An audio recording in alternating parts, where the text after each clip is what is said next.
Good evening, ladies and gentlemen. I'm John Johnson, the athletic director here at Shawnee Mission South. I want to welcome you all to our 2014 Hall of Fame ceremony. And as always, the MC is class of 1975, Mr. Dave Stewart. Thank you, John.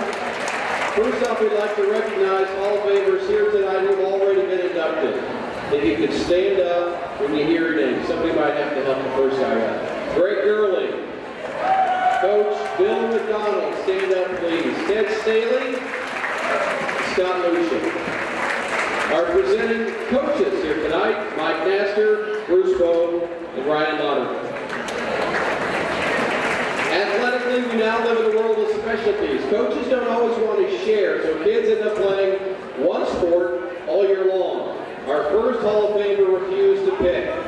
Growing up, she started with soccer, then basketball, the sport she really loved. Kristen never ran cross country before high school and gave that a shot. She loved to run, even at recess, when nobody else was. She ended up with one of the most diverse and remarkable athletic careers in Shawnee Mission South history. Her cross-country resume includes first-team All-Metro status twice, 3 times All-State. Her Raiders took second in state her senior year.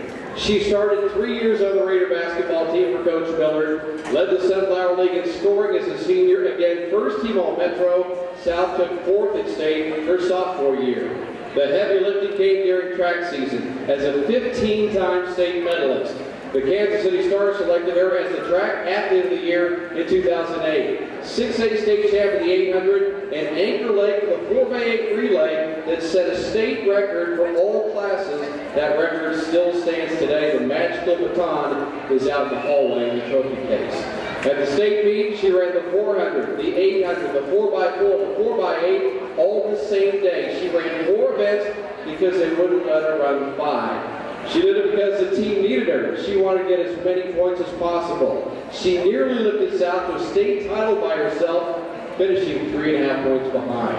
It was also unheard of for girls distance runners to train with the boys, but she insisted, telling Coach Naster, "I'll do whatever it takes to be good." That included running and going to the gym with her twin brother Scott, who was born 7 minutes later and lighter.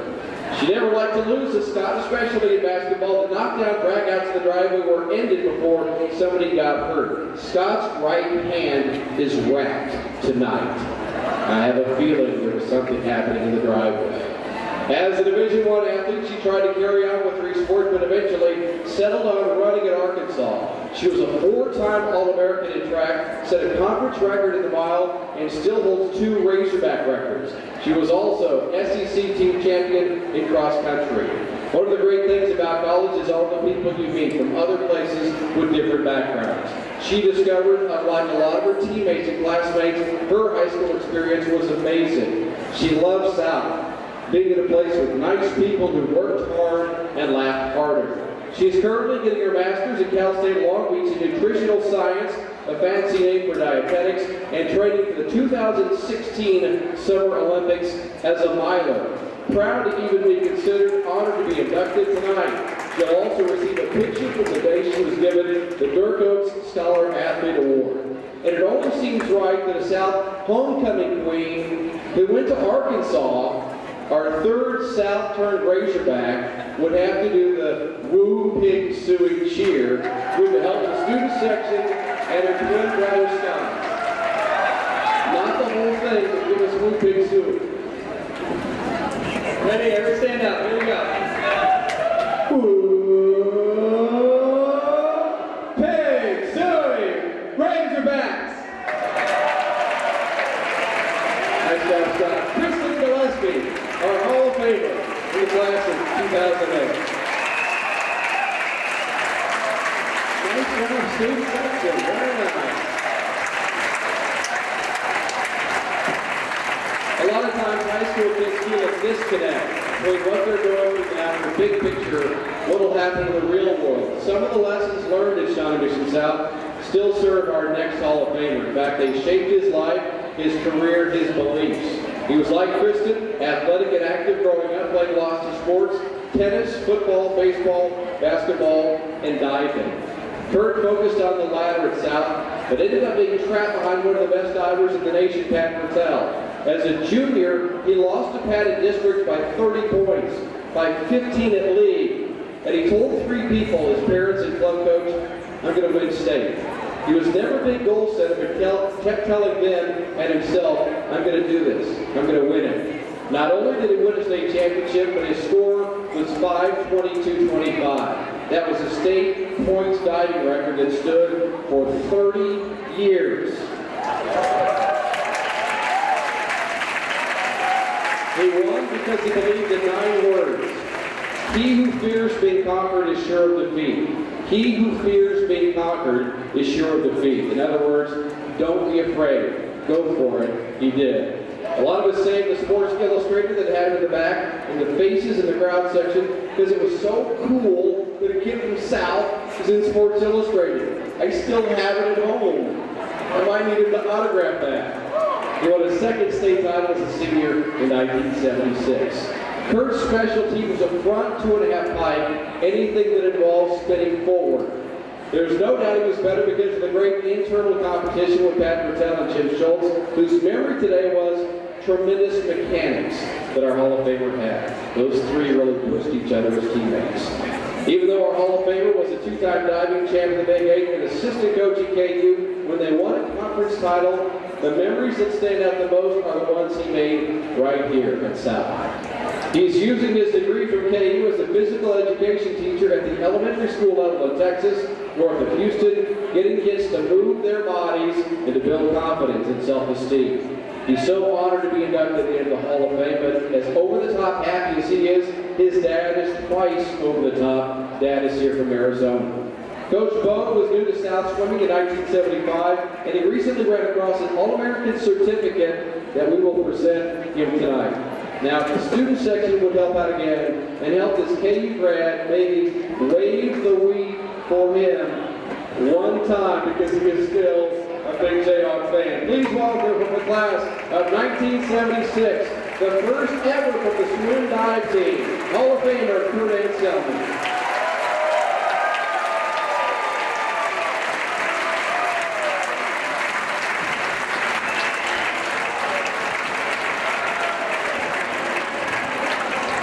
Our next Hall of Famer figures he was stitched up at least 5 times by the age of 5. His dad's comforting words were, "Chicks like scars." Good thing there were more to come. He started on the Raiders' undefeated football team in 1973, a team that set 11 state records, all Metro, all state, with an All-American stare in the huddle that meant he was locked in and everybody else fed off his focus. He never came off the field as a Raiders right tackle and strong side defensive end. Opponents ran away from him, the offense ran behind him. In the state championship game, a 28-0 win against the defending state champions, quarterback Steve Little kept calling 6 blast. 2 tight ends, John Farber and Tom Price, would line up next to the right tackle, and Craig Huntley ran wild. They ran 6 blast, 6 plays in a row, about 15 times total. The Kansas City Star wrote the next day, "The Raiders rushed for 200 yards, most of it coming on the super highway paved by our Hall of Famer." There was really a perfect storm of talent with players coming from Knollwood and Indian Creek who knew how to win. In fact, his sophomore Green team gave the varsity all it wanted in a scrimmage at the end of 2 days. He went on to become a 4-year starter at Kansas State, 3 years as a guard, even though he always weighed under 230. Boy swears if the team at South had stayed intact, they could have competed in the Big 8 Conference. They could have competed with just about everybody except Oklahoma and Nebraska. He was one of 5 senior starters on the South basketball team that didn't lose a game to the championship contest against Hutchinson. A beast inside, great hands, great feet, able to get the ball out in transition quickly. First in football, second in basketball, and a senior state track champion in the discus, setting the Kansas State beat and a state record holder in that event as well. He also won the shot put title as a junior, 3rd as a senior, despite being sick as a dog with the flu. He still ranks in the top 6 in both rows in school history, 40 years later. Looking back, he says college football was almost anticlimactic. There was nothing like playing for this high school, his girlfriend, other friends and family. The stadium next door always full. There were 9,000 in the building for the state championship game. His best coaches were in South: John Davis, Guy Malone, Nick Booth. They knew football and how to teach, even cutting edge with weight training. Best of all, they were good people who cared about the kids. Out of all the awards, the one that he kept was a trophy from the Sports Commission as the Metro's High School Athlete of the Year in 1974. Still has it in his garage with a big deer head on top of it. True story. He's a veterinarian in Emporia. If you live in the area and you need good care for your animals. Tonight, we're proud to announce his number 77 will be taken out of service and present him with the jersey. From here on out, every South roster with 77 has Floyd K. Dorsey. Now, he went to Kansas State, and he wouldn't feel special if all the students would do kind of the K-State Wabash cannonball to the old Wildcat lineman. You wave the weed, so give you a little Wabash cannonball. Well, there we go. Students did a great job. Please welcome our third Hall of Famer from the class of 1974, Floyd Dorsey.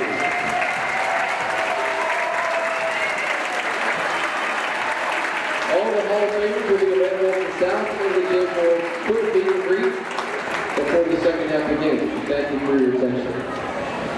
All right, ladies and gentlemen, thank you very much. Let's give the inductees one more round